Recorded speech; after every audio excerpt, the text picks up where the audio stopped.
Burkina Faso's revolution. Food, gold and guns under Ibrahim Traoré. September 2022. A nation on the brink. Overrun by terrorists. Exploited by foreign powers. Led by corrupt politicians.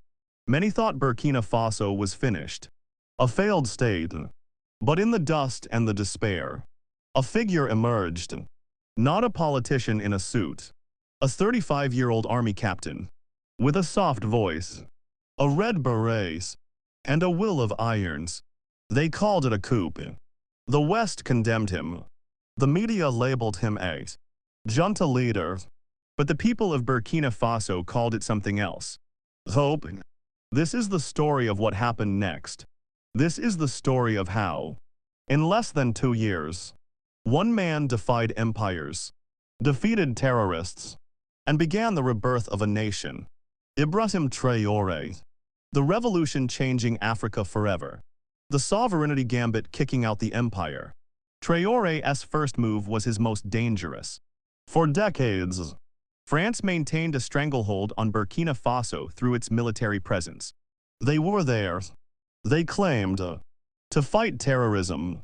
But for many Burkinabé, they were an army of occupation, protecting French interests, not Burkinabé lives. Traoré gave them a simple order. Get out. In early 2023, he expelled the 400 French special forces from Burkina Faso. He tore up the defense agreements. The French flag was lowered. And for the first time in generations, Burkina Faso's soil was its own. The experts in Paris and Washington predicted immediate collapse. They said without France, Burkina would be overrun by jihadists in weeks. But Traoré was already executing phase 2 of his master plan. The new alliances. He didn't beg the West. He pivoted. He signed strategic pacts with Russia for military training and equipment. He brokered a game-changing deal with Turkey for a fleet of Bayraktar TB2 drones proven cost-effective and deadly. For the first time, Burkina Faso had an air force capable of hunting terrorists on its own terms. The collapse never came. In fact, the fight back had just begun. The economic revolution taking back the gold. But military sovereignty means nothing without economic freedom. And here, Traoré launched his second, even more devastating, offensive. Burkina Faso is one of Africa's largest gold producers, generating billions annually.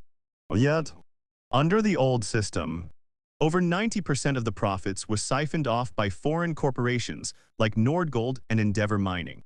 With sweetheart deals approved by corrupt officials, the people saw the wealth of their land leave on planes. While they remained in poverty, Traoré declared economic war. His government systematically reviewed and canceled or renegotiated dozens of mining licenses. He launched Operation Clean Hands, arresting 12 ex-ministers and 3 French-linked CEOs for embezzling over $200 million in gold revenues. The message was clear. The looting is over. The gold refinery and the gold-backed currency. His masterstroke. Building Burkina Faso's first sovereign gold refinery. Now, Burkinabé gold is processed by Burkinabé hands and sold directly to global markets. No more middlemen. State revenue from mining has tripled in 1 year, funding his ambitious social programs. And he's not stopping there. With Mali and Niger in the alliance of Sahel states. Oh yes.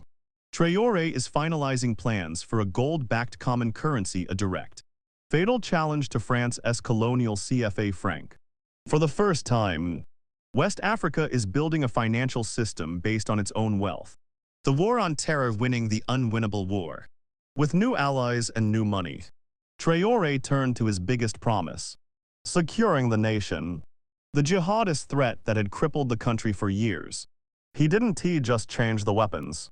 He changed the strategy. He mobilized and armed a 70,000 strong volunteers for the defense of the homeland. VDP, militia, local civilians who know the terrain and have a stake in the fight. He integrated these forces with his new drone fleet, creating an intelligence and strike capability that has jihadist groups on the run. The results have been staggering.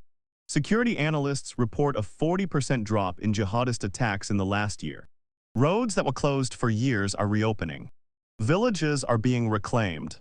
For the first time in a decade, Burkina Faso is not losing ground, it's taking it back. The Sankara legacy: food, dignity, and the future. Every revolutionary leader needs a guiding star. For Traore, that star is Thomas Sankara, the legendary African Che Guevara, murdered in 1987. And like Sankara, Traore knows that a nation that cannot feed itself is not free. He launched an agricultural revolution, banning GMO seeds and investing heavily in peasant farming cooperatives. He provided subsidies for fertilizers, seeds, and equipment. The result: Burkina Faso now produces 92% of its own cereal needs, a record harvest of 1.2 million tons. They have achieved food sovereignty, defying the WTO and agribusiness giants like Monsanto. The gold revenue is flowing directly into the people's lives. New schools, new health clinics, and a massive push for solar energy to achieve energy independence. This is the Sankara dream. Reborn, a self-reliant, dignified, and proud Burkina Faso. The geopolitical earthquake: the Sahel alliance. Traore's impact doesn't stop at Burkina's borders. His defiance was contagious. Following his lead, Mali and Niger also expelled French forces. Together, they have formed the Alliance of Sahel States, OAS, a military and economic pact that has effectively broken the power of the French-backed ECOWAS. They have created a new, sovereign power bloc in West Africa and are collectively planning to exit the CFA franc. This is Traore's ultimate accomplishment. He didn't just save one country. He inspired a regional revolt that has ended an era of neo-colonialism. He proved that Africa can stand on its own feet, and that the future of the continent will be written by Africans. The captain and the continents. Ibrahim Traoré has been in power for less than 2 years.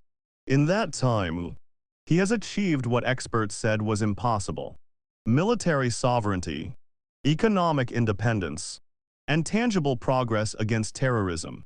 He has done it not by begging, but by leading, not by complying, but by defying.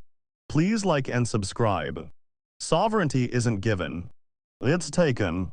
The road ahead is still long and fraught with challenges. But for the first time in generations, the people of Burkina Faso are walking it with their heads held high, following a captain in a red beret who dared to believe they could be free. What do you think? Is Ibrahim Traoré a true revolutionary or a controversial figure? What does his success mean for the future of Africa? Let us know in the comments. If you believe in Africa's right to self-determination, like this video, subscribe for more unfiltered stories, and share this report everywhere.